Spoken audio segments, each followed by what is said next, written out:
नमस्कार। घटना चक्र बुक वीडियो के इस शैक्षणिक मंच पर आपका स्वागत है।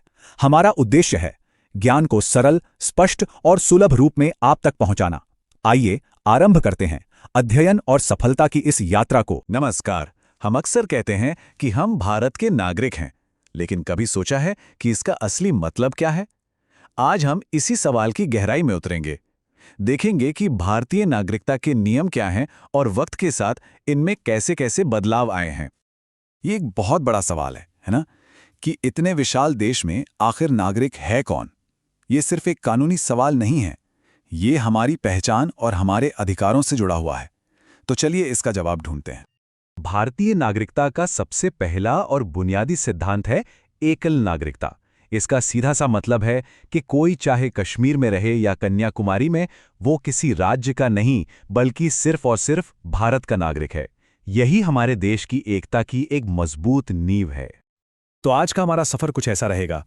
पहले हम नागरिकता की बुनियाद को समझेंगे, फिर जानेंगे कि यह मिलती कैसे है और किन सूरतों में खत्म हो सकती है। इसके बाद हाल के कुछ बड़े बदलावों पर नजर डालेंगे और आखिर में कुछ अहम बातों पर विचार करेंगे।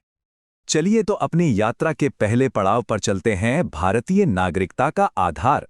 आखिर नागरिकता से जुड़े सारे नियम कानून आते कहां से हैं? जवाब है हमारे संविधान से। यही वो किताब है जो सब कुछ तय करती है। संविधान में अगर देखा जाए तो नागरिकता से जुड़े सारे नियम उसके भाग 2 में खासकर अनुच्छेद 5 से 11 के बीच दिए गए हैं।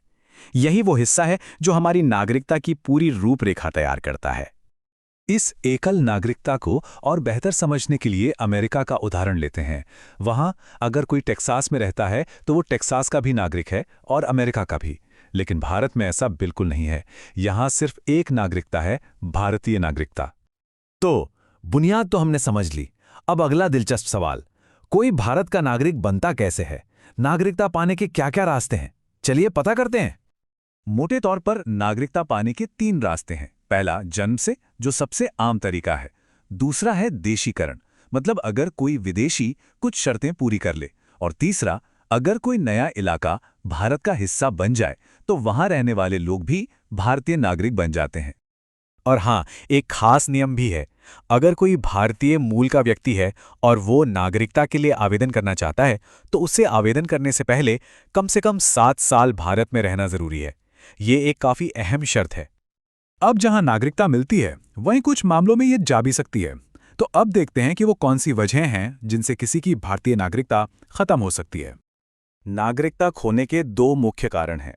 एक, अगर कोई खुद अपनी नागरिकता छोड़ दे, और दूसरा, अगर कोई अपनी मर्जी से किसी और देश का नागरिक बन जाए। जैसे ही कोई दूसरे देश की नागरिकता अपनाता है, उसकी भारतीय नागरिकता अपने आप खत्म हो जाती है। क्योंकि याद है ना, भारत में एकल नागरिकता का ही नियम है। चलिए, अब तक जो कुछ भी हमने समझा है उसे एक छोटी सी पहेली से परखते हैं। स्क्रीन पर कुछ कथन दिखाई देंगे और हमें बस ये सोचना है कि उनमें से कौन सा सही है। तैयार हैं? तो ये रहे हमारे 3 कथन। पहला कहता है कि भारत में एकल नागरिकता और एकल अधिवास है। दूसरा कि सिर्फ जन्म से भारतीय ही देश का राष्ट्राध्यक्ष बन सकता है। और तीसरा कि अगर किसी विदेशी को नागरिकता मिल गई तो उसे वापस नहीं लिया जा सकता। क्या लगता है? और सही जवाब है केवल पहला कथन। जी हां, भारत में एकल नागरिकता और एकल अधिवास मतलब स्थायी निवास का एक ही कानूनी पता है। दूसरा कथन गलत है, क्योंकि भारत में कोई भी नागरिक चाहे जन्म से हो या देशीकरण से राष्ट्राध्यक्ष बन सकता है। और तीसरा भी गलत है, क्योंकि सरकार धोखाधड़ी या देशद्रोह जैसे गंभीर मामलों में नागरिकता वापस भी ले सकती है। देखिए, नागरिकता के कानून कोई पत्थर की लकीर नहीं होते। वक्त और जरूरतों के हिसाब से ये बदलते रहते हैं। चलिए अब हाल के सबसे बड़े और चर्चित बदलावों में से एक पर नजर डालते हैं।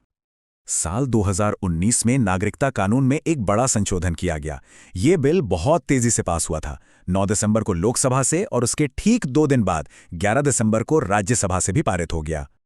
इस कानून का जो मुख्य उद्देश्य बताया गया वो था 3 पड़ोसी देशों अफगानिस्तान, बांग्लादेश और पाकिस्तान से आए कुछ खास अल्पसंख्यक समुदायों के लोगों को भारतीय नागरिकता देना, जिनके बारे में कहा गया कि वे वहां धार्मिक उत्पीड़न का शिकार हुए थे।